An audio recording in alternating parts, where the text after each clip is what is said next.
As a reminder, this whole series, all 5 weeks, are based on one verse, Exodus 34, verse 6. It's when God talks about God. And he's telling you, here's who I am. And this one verse is found over a dozen times in the Old Testament. And this week, we're looking at the second characteristic, God's grace. Now, how many times would you guess that this particular word for grace is used in the Old Testament, right? It's a big word. It's an important concept. It's only used 13 times. That's kind of stunning. Now, there's different forms of it here and there, but 13 times the grace of God in all the Old Testament? Okay, how many times would you guess that this word grace, of course, it's in Greek in the New Testament and Hebrew in the Old Testament, but you come to the New Testament, how many times would you guess this word is used in the Greek New Testament? It's not 13. 155 times. In other words, something happened between Malachi and Matthew to make this word explode. And what happened was Jesus. In fact, we don't get out of the first chapter of John until we read this, verse 16.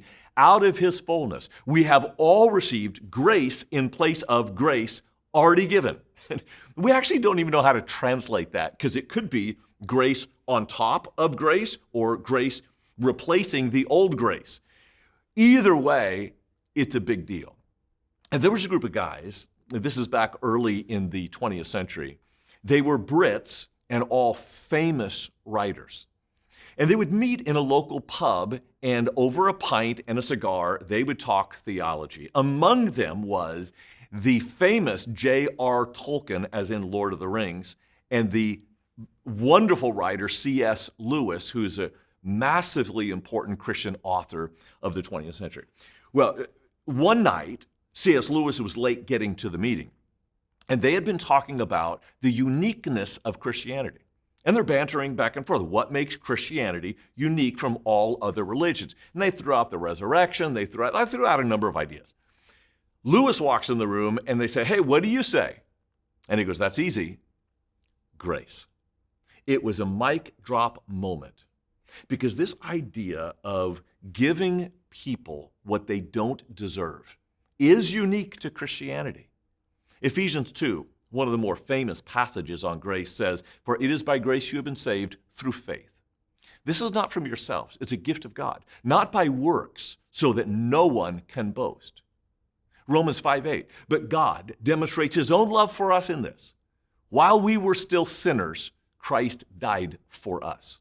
At Titus 2:11, for the grace of God has appeared that offers salvation to all people. 2 Corinthians 12:9, but he said to me, my grace is sufficient for you, for my power is made perfect in weakness. Therefore I will boast all the more gladly about my weakness, so that Christ's power may rest on me. Now, I hope you know by now that grace is a big deal to all the churches in the world, but our church in particular. We love this concept of grace. We talk about this concept of grace. But I want to remind you of a punctuation mark from that last passage about grace. Grace is not merely what saves you. Grace is what empowers you to bring salvation to others.